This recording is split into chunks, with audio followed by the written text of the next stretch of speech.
اللہ الرحمن الرحیم. بہت اچھا موضوع منتخب کیا آپ نے. اس ضمن میں چاہوں گا کہ پہلے گفتگو کا احاطہ بنایا جائے. وہ احاطہ کیا ہے کہ دیکھیں رمضان 5 لفظوں کا مجموعہ ہے. جی. را، میم، الف، را میم دواد الف اور نون. یعنی کہ سمجھ لیں کہ ہمیں را سے رب کی رحمت چاہیے. بے شک. ٹھیک ہے. بے شک بے شک. رحمت الہی چاہیے. ایسا ہی. میم سے محبت الہی چاہیے. بالکل. زواد سے زمان الہی چاہیے. کیا بات. الف سے امان الہی چاہیے. اور نور سے نور الہی چاہیے. واہ واہ کیا بات. مطلب ہمارا جو ڈھونڈنا ہونا چاہیے رحمت چاہیے، محبت چاہیے، زمان چاہیے، امان چاہیے، نور چاہیے. سبحان اللہ. اب یہ چیزیں ملیں گی کسے؟ مطلب وہ کیسے ملیں گی؟ تو بزرگان دین فرماتے ہیں کہ جو شخص ان 5 لفظوں کے لیے 5 انعامات کے لیے 5 کام رمضان میں کر لیتا ہے تو قوی امید ہے کہ اس کو اس پر یہ ساری چیزیں مل جائے. رحمت بھی مل جائے، محبت مل جائے، زمان مل جائے، امان مل جائے، نور مل جائے. 5 کام کیا ہیں؟ دیکھیں رمضان میں 5 کام اضافی ہوتے ہیں. رمضان میں روزہ رکھا جاتا ہے، ایک بنیادی عبادت ہے رمضان میں. بالکل. ٹھیک ہے جی، لوگ روزہ رکھتے ہیں. نمبر 2 ہے تراویح. جی. نمبر 3 ہے تلاوت. صحیح. نمبر 4 ہے اعتکاف میں بیٹھنا. اور نمبر 5 ہے اعتکاف میں بیٹھ کر شب قدر کی تلاش کرنا. واہ. تو جو شخص روزہ رکھتا ہے، جو شخص تراویح پڑھتا ہے، جو شخص کثرت سے تلاوت کلام پاک کی تلاوت کرتا ہے، جی. جو شخص اعتکاف میں بیٹھتا ہے، جو شخص اعتکاف میں بیٹھ کر شب قدر کو تلاش کرتا ہے، تو گویا یہ 5 چیزیں اس کو 5 چیزوں سے ملا دیتی ہیں. کیا بات. جو 5 چیزیں کر لیتا ہے وہ رحمت الہی کے قریب، محبت الہی کے قریب، زمان کے قریب، امان کے قریب، نور کے قریب ہو جاتا ہے. اب جو کیوری بنانا چاہتا ہوں، دیکھیں کہ 5 چیزوں کو جو مجمع اینڈ جا کر کہاں پر ہو رہا ہے، وہ شب قدر کی تلاش میں ہو رہا ہے. بے شک. تلاش کرنے کے لیے یکسوئی چاہیے ہوتی ہے. بھائی کوئی چیز آپ تلاش کر رہے ہو، کوئی چیز گم جائے تو ایسا تو نہیں ہوگا کہ تصور کہیں اور تلاش آپ کریں کسی چیز کو.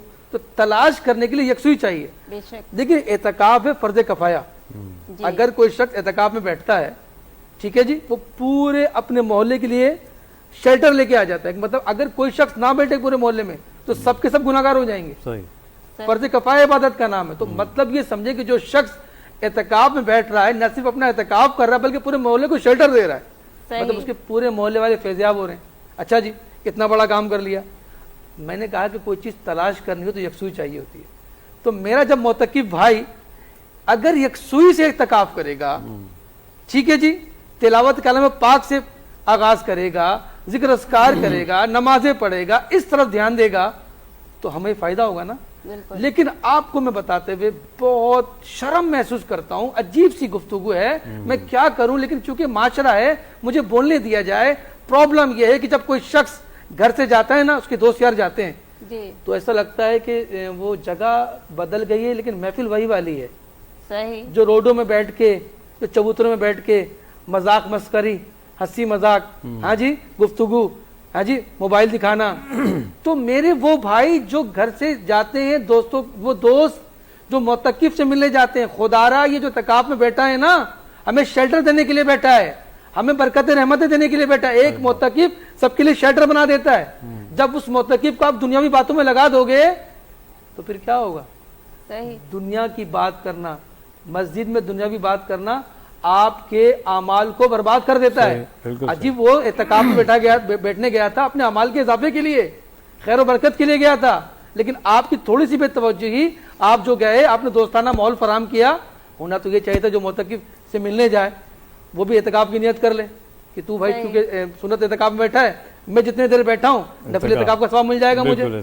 آپ مسجد سے باہر بیٹھیں گے، سانس لیں گے نا تو آپ کو ثواب نہیں ملے گا. بالکل ایسے. زندہ رہیں گے، اور زندہ رہنے کے لیے سانس لینا پڑتا ہے نا.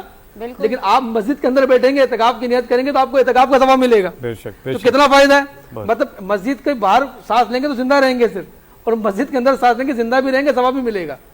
اب جب آپ کسی معتکف سے ملنے جاتے ہو تو آپ خدارا میں میسج دینا چاہتا ہوں اپنے نوجوانوں کو، اپنے بھائیوں کو، کہ آپ جاتے ہو، آپ نے خدارا ان سے دنیاوی بات نہیں کرنی.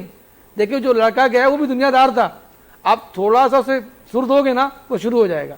تو میں ضرور کہوں گا. اچھا وہ معتکف بھائی کہ جو اپنے دوستوں کے چکر میں پریشان، میرے دوست یار آ نہیں رہے ہو، فون پہ فون کرتے ہیں معتکف. مطلب آج کل تو فون ایک عام سی بات ہو گئی نا. گنجائش نکالی تھی دین میں اس لیے کہ آپ کو ضرورتاً اپنے موبائل کا استعمال کرتے. بالکل. اس گنجائش کو آپ نے کہاں کا استعمال نہیں کیا. مطلب اب حد ہو گئی. ایسا نہیں ہے. ایسا نہیں ہے. خدا کی قسم جو بندہ معتکف میں بیٹھتا ہے, اعتکاف میں بیٹھتا ہے, اس کو لمحہ لمحہ قیمتی ہوتا ہے.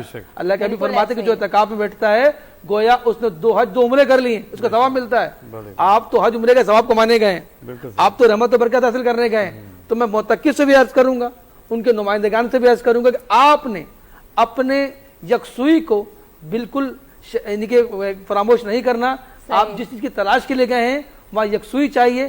یکسوئی کیا؟ للہیت چاہیے آپ کو, قرآن کا نور چاہیے آپ کو, ہے جی. اس